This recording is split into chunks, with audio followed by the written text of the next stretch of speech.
My daughter tearfully told me she'd sent my old dog, Buster, to a farm upstate because my new nursing home had a no-pets policy. She thought I was helpless, but she didn't know my granddaughter had just sent me a screenshot of Buster at the local shelter and that my lawyer was already on his way to bring my boy home. Before we dive into this intense story, please take a moment to subscribe to the channel so you don't miss what happens next.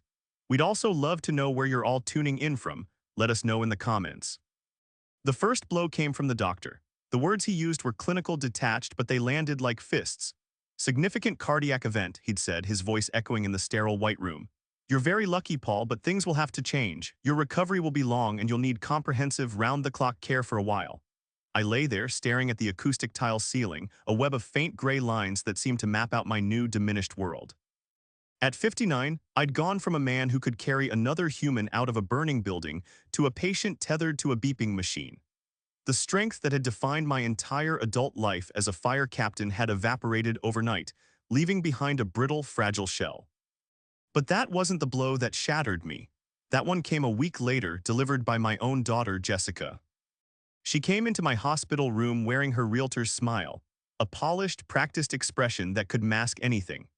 She carried a vase of flowers that were too bright for the room and a brochure with a picture of a pristine building surrounded by impossibly green lawns. "Dad, I found the perfect place for you," she began, her voice brimming with forced cheerfulness. "It's a wonderful rehabilitation facility. The best nurses, physical therapy on site, everything you need to get back on your feet." I just nodded, my throat too tight to speak.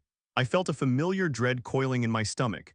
I'd spent my life running into collapsing structures to save people. Now I was the one who needed saving, and I hated it more than I could ever express.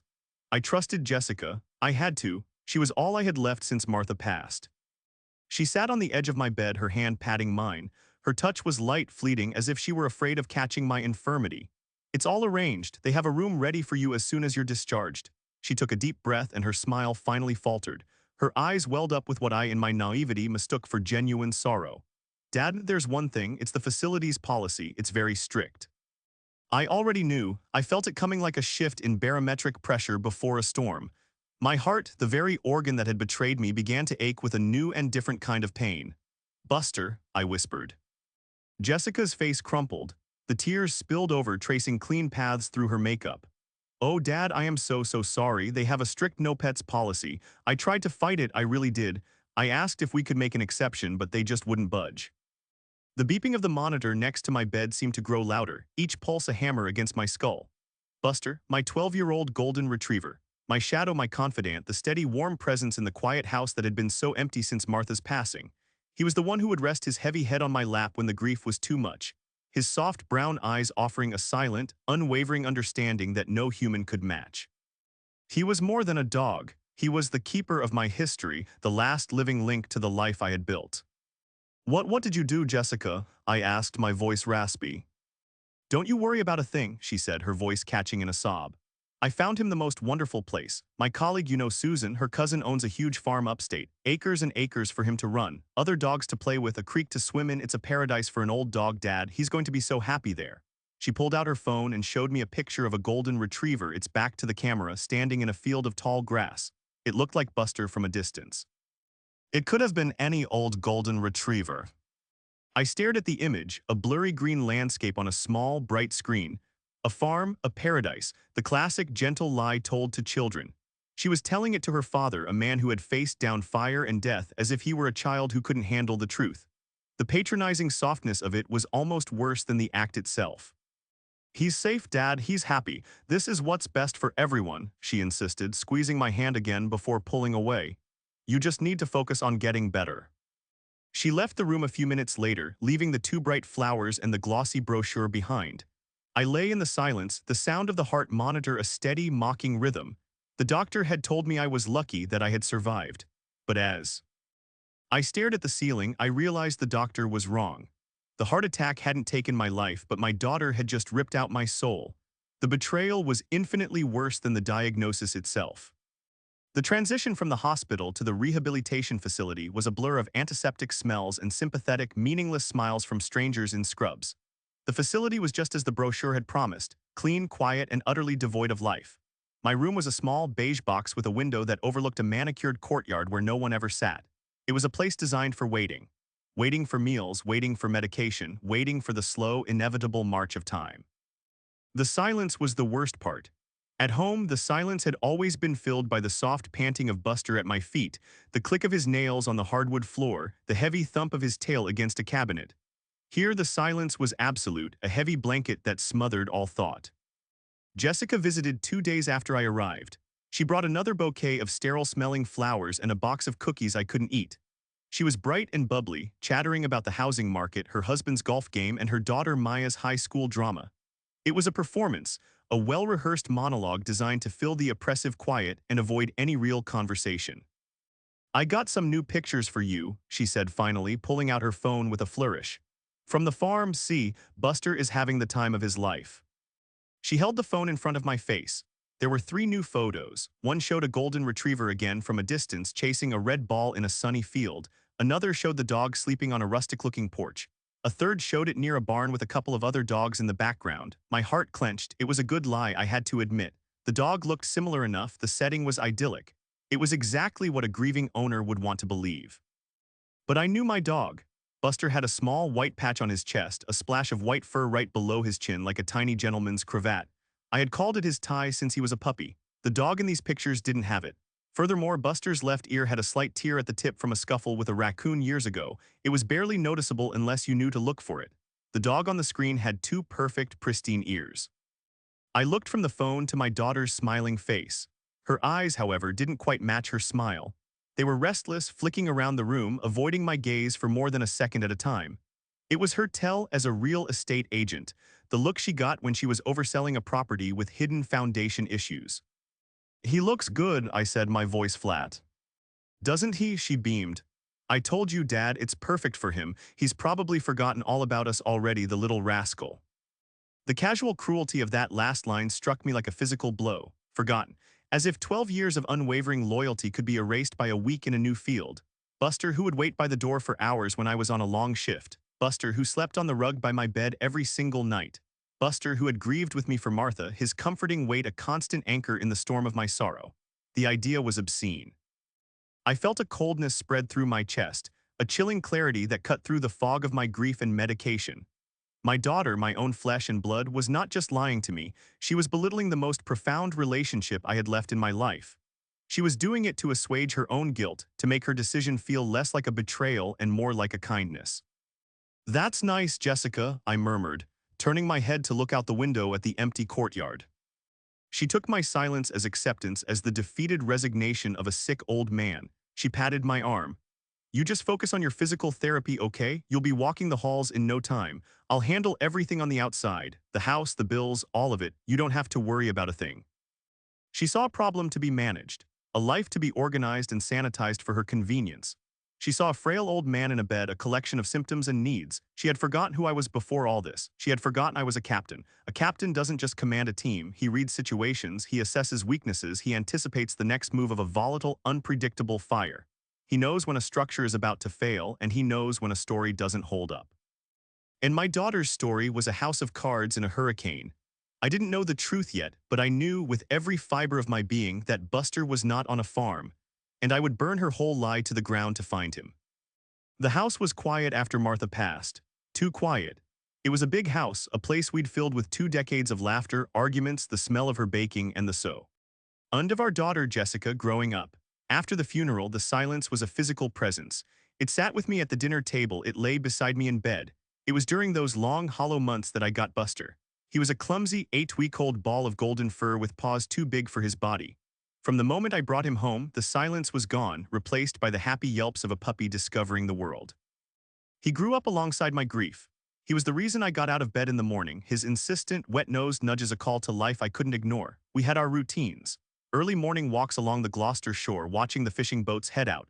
Evenings on the back porch where he'd rest his head on my knee as I read the paper. He was there when Jessica went off to college, and he was there when she came home for holidays, his tail thumping a joyous rhythm against the floor.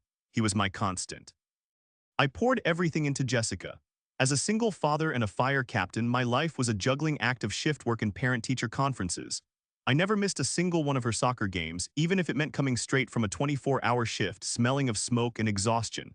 I paid for her college for her first car and gave her a generous down payment for her first home with her husband, Mark. I thought I had raised her right. I thought she understood the value of loyalty, of family. But something had shifted in Jessica over the years. Her work as a real estate agent seemed to have sanded away her softer edges, replacing them with a polished, high-gloss ambition. Her conversations became less about her life and more about her sales, her commissions, the square footage of her latest listing. She spoke of houses not as homes, but as assets. She talked about people in terms of their value, their utility. When she visited me, her eyes would scan my house, the one I'd built with my own hands for my family, and I'd hear her muttering about its market potential and curb appeal. Her husband Mark was cut from the same cloth, a man who measured his worth in stock portfolios and golf handicaps. They were a team, driven and successful, but their world felt increasingly foreign to me. It was a world of transactions, not relationships. After my heart attack, their transactional view of the world came into sharp focus. My illness wasn't a tragedy, it was an inconvenience, a logistical problem to be solved. My home wasn't a sanctuary of memories, it was a valuable asset to be managed. And my dog, my faithful Buster, wasn't a member of the family, he was a complication, a burden. I could hear her voice now from a phone call a few days before she told me about the farm. I'd been in the ICU and she thought I was asleep. She was whispering angrily to Mark. "I don't know what you expect me to do, an old dog, with his shedding and his needs, we can't have him at our house, Mark, he'll ruin the new carpets. And I'm not spending my days walking him and taking him to the vet. I have showings to get to, it's just not feasible." There was a pause. "No, I'm not going to ask Maya to do it, she has school. This is my problem to solve and I will solve it." At the time, in my medicated haze, the words hadn't fully registered. They floated past me, abstract and unreal. Now, sitting in the beige silence of my room, her words returned with perfect, chilling clarity. It hadn't been about a no-pets policy. It had been about her carpets. It had been about her time. It had been about the fact that my dog, my family, was an obstacle to her pristine, well-managed life. The depth of her selfishness was breathtaking. She had looked at my 12 years of love and loyalty to Buster, looked at my own broken heart, and decided that the most convenient solution was to dispose of him like an old piece of furniture. She had manufactured a story, complete with fake photos and crocodile tears, not to protect my feelings, but to protect her own image as the caring, dutiful daughter. She needed to believe she was doing a good thing, so she invented a reality where she was the hero, compassionately rehoming a beloved pet. But I knew the truth. She was the villain and I was just the casualty of her ambition. The thought settled in my chest, heavy and cold as granite. The grief was still there, but now it had a partner, a slow-burning, methodical rage. For a week I played the part Jessica had assigned me. I was the frail, heartbroken father lost in a fog of grief and ill health. When she visited, I would ask for more details about the farm, my voice weak and trembling. I'd ask if Buster was staying warm at night if he missed me. Each question was a small, sharp tool, forcing her to build her flimsy house of lies higher and higher. She would paint vivid pictures of his new life, of rolling hills and happy dog friends, her voice dripping with counterfeit sympathy.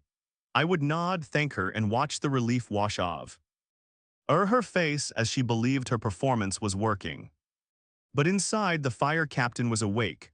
The fog had cleared, replaced by the cold, sharp focus of a man on a mission. Every lie she told was fuel. The turning point came not with a bang, but with the quiet click of a visitor's pass. My granddaughter Maya came to see me alone. At 16, she had my late wife's empathetic eyes and a quiet intelligence that missed nothing. She was a good kid, caught between her mother's glossy world and my own earthier one. She brought me a book and a contraband chocolate bar from the outside world. We talked for a while about her school, her friends. Then she fell silent, twisting the hem of her sleeve.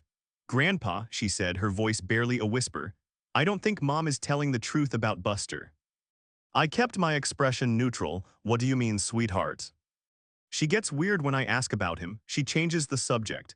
And the pictures she showed you, I asked to see more and she got angry. She said I was upsetting you." Maya pulled out her phone, her fingers flying across the screen. "Mom thinks all old people are bad with technology. She doesn't know I showed you how to use a tablet. I've been looking." She turned the phone towards me, and there he was. My breath caught in my throat. It was a screenshot from the website of the Gloucester Humane Society. The photo was poorly lit, taken through the chain-link door of a concrete kennel, but there was no mistaking him. The weariness in his brown eyes, the slight tear on his left ear, the little white tie on his chest. He looked thin, confused, and 100 years old. The caption below the photo read, Buster, YRS Male Golden Retriever, stray found wandering near the industrial park. Sweet old man needs a quiet retirement home, available for adoption. Stray, the word was a punch to the gut.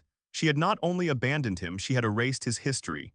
She had stripped him of his name, his home, his family, and cast him as an anonymous wanderer. A rage so pure and cold it felt like ice in my veins solidified within me. The grief was gone. The sadness was gone. All that remained was a singular, unwavering purpose.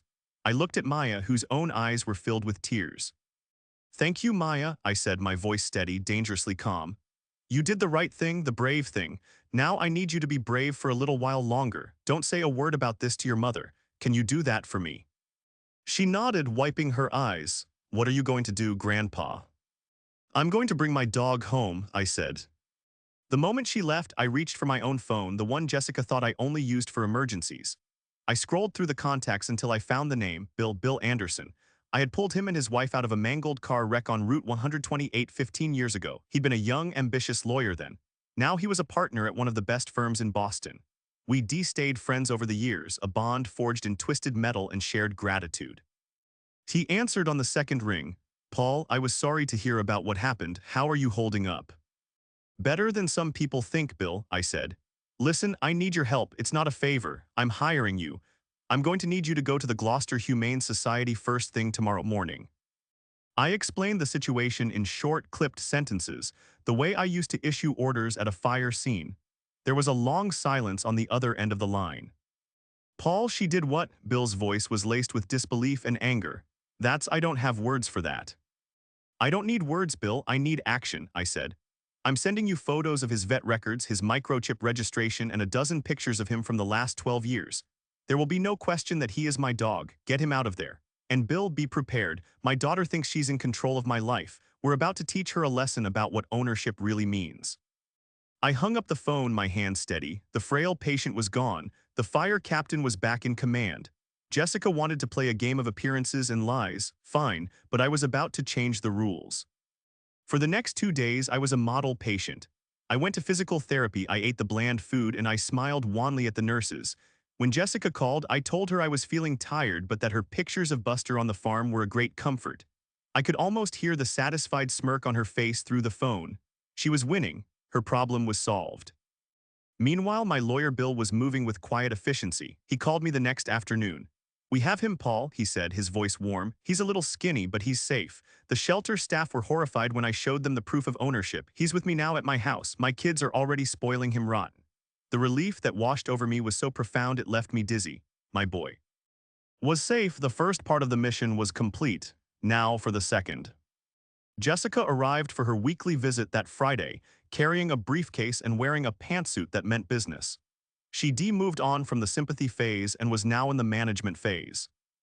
"Dad, we need to talk about the house," she said, pulling a chair close to my bed and spreading a sheaf of papers on the bedside table. "The market is incredibly hot right now. We could get a fantastic price for it. It's too much for you to ever go back to, and the upkeep is a huge expense. Selling it now just makes sense. It would simplify your finances, and we could invest the money into a fund that will cover your expenses here for as long as you need." It was a perfectly logical, financially sound argument. It was also completely devoid of emotion. She spoke of the house where she grew up, the home filled with memories of her mother, as if it were just another line item on a balance sheet. I looked at the papers. Power of attorney, real estate listing agreement. She wanted me to sign my life away. I feigned confusion, a skill I was becoming surprisingly good at. The house, but where would Buster stay when he visits? Jessica's smile was tight, patient. "Dad, we've been over this. Buster isn't visiting. He lives on the farm now. He's happy there." I know, I said, letting my voice waver. "It's just I miss him. Do you think the farmer would let him come for a day, maybe for my birthday next month?" She sighed, a gust of theatrical exasperation. "Dad, that's not practical. It's a working farm hundreds of miles away. They can't just drive him down here for a visit. It's not a doggy hotel." I let a tear roll down my cheek. "I just want to see him, to make sure he's okay, to make sure he remembers me." "Of course he remembers you," she said, her voice softening into that patronizing tone I now hated. "You need to let this go. It's for the best. Now about these papers.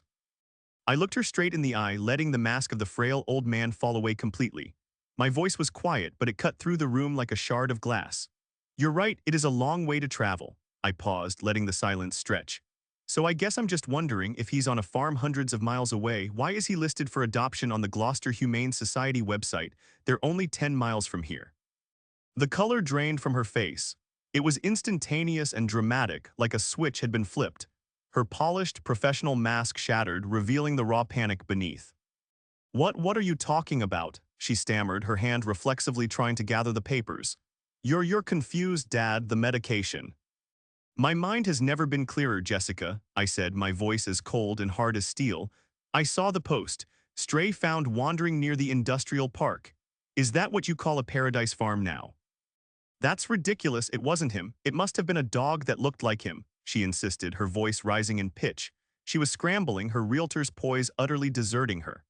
Lies were easy when you were selling to a stranger, but she was looking into the eyes of her father, a man who had taught her the difference between right and wrong, and she had no foundation to stand on.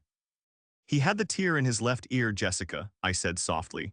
"And the little white tie on his chest. You faked the photos, didn't you?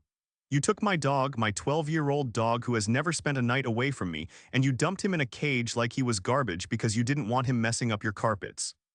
She stared at me, her mouth opening and closing silently. There were no more tears, no more fake sympathy.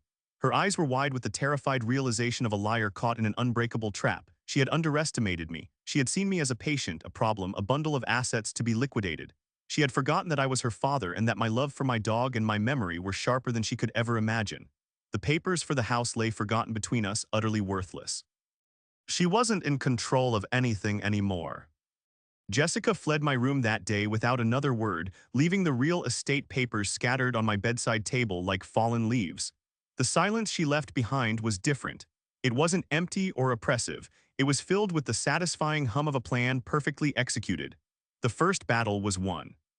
My lawyer, Bill, called that evening.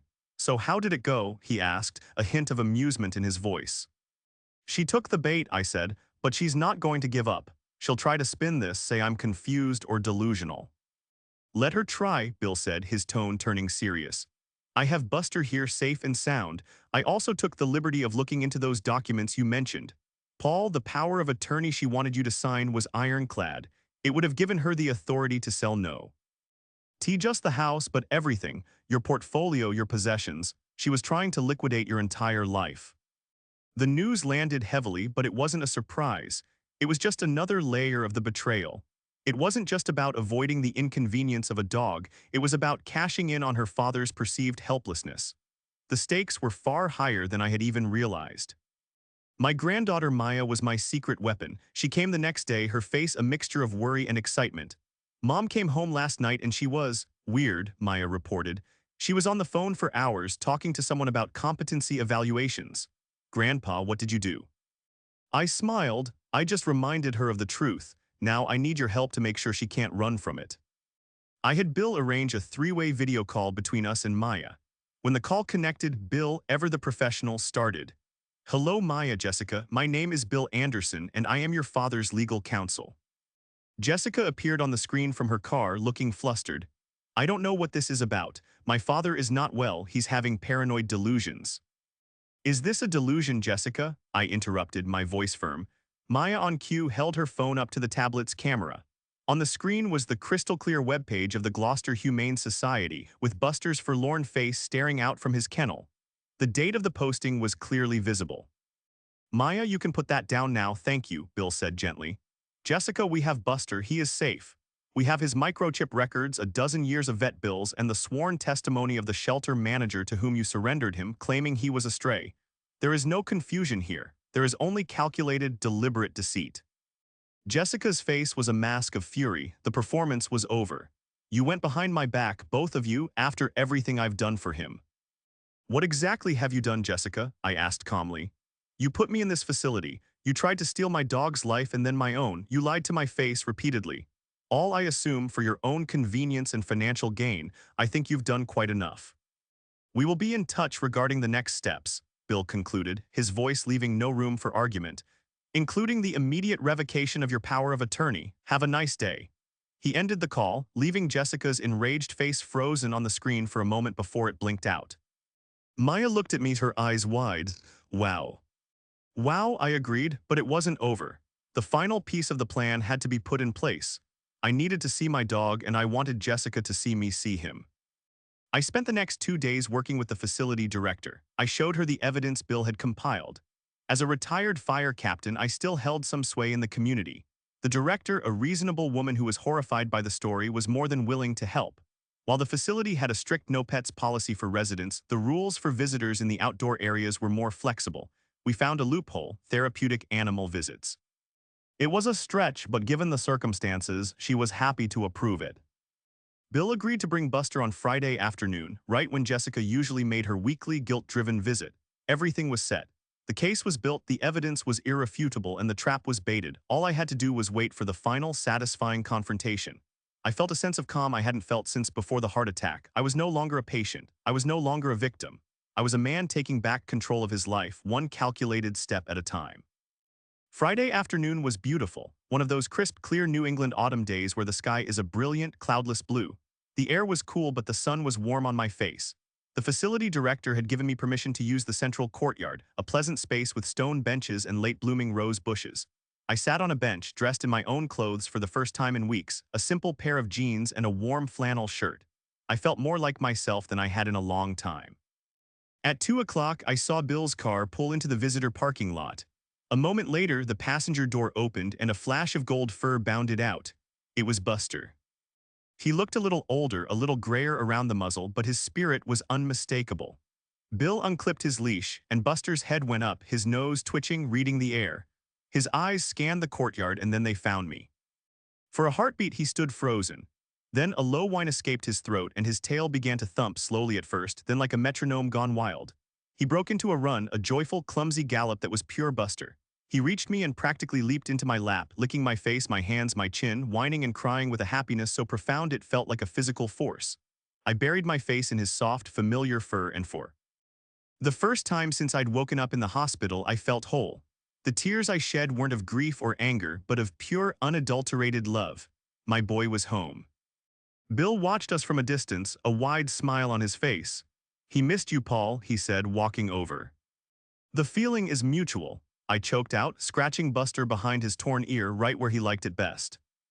We sat there for 10 minutes, just me and my dog, re-establishing a bond that had been stolen but never broken.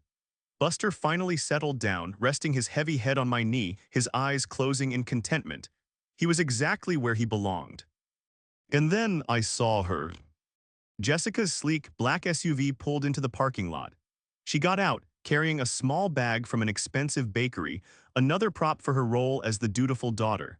Her face was arranged in an expression of strained cheerfulness as she walked toward the courtyard entrance. She saw me, she saw the dog, she stopped dead. The bakery bag slipped from her fingers, landing on the pavement with a soft thud. Her mouth fell open.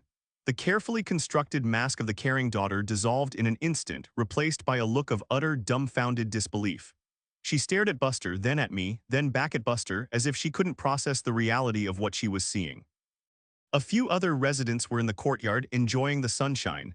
They turned to look, drawn by the sudden drama. I didn't raise my voice. I didn't need to.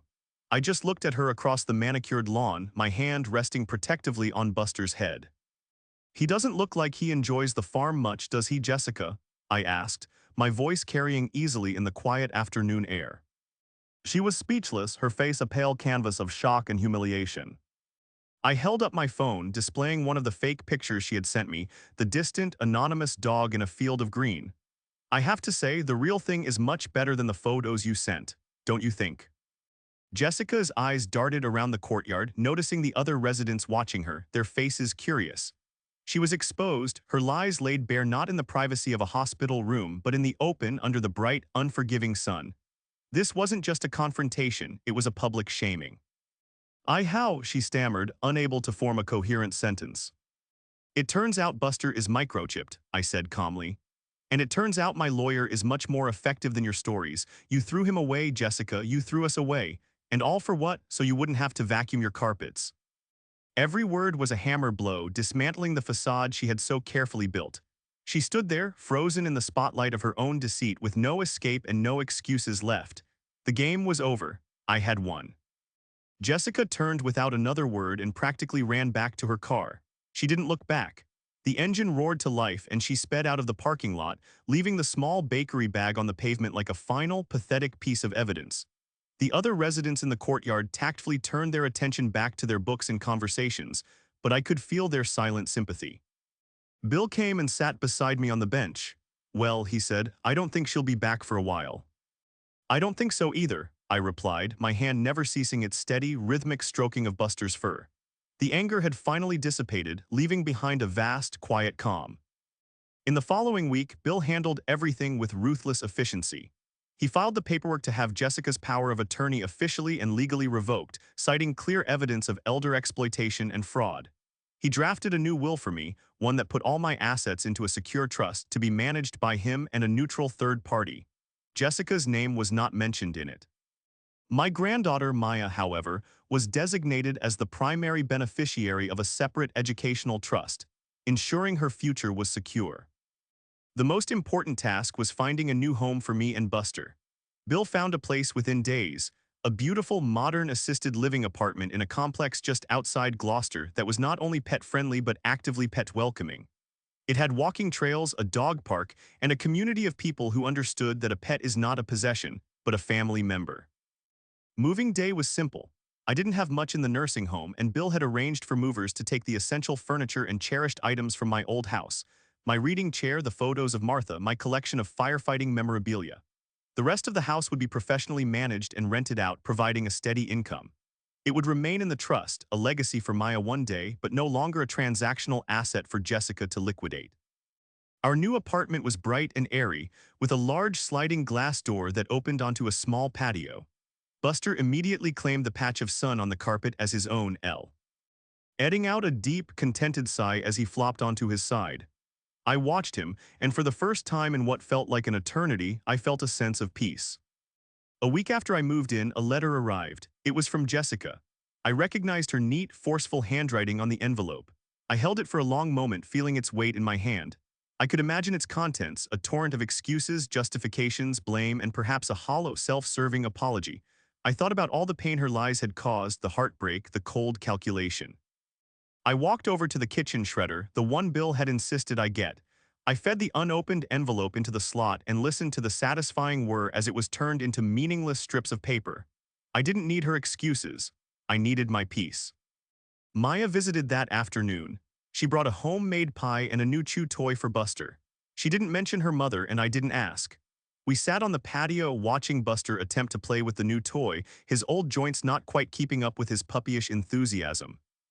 "He seems happy here, Grandpa," Maya said, smiling. "We both are, sweetheart," I said, looking out at the walking trail where a neighbor was passing by with his own beagle. "We both are." The sun was warm, my dog was at my feet, and my granddaughter was by my side. My world had shrunk, but it had also become infinitely more precious. I had faced down the fire and emerged, not unscathed but stronger. I had my friend, my loyalty, and my life back, and that was more than enough.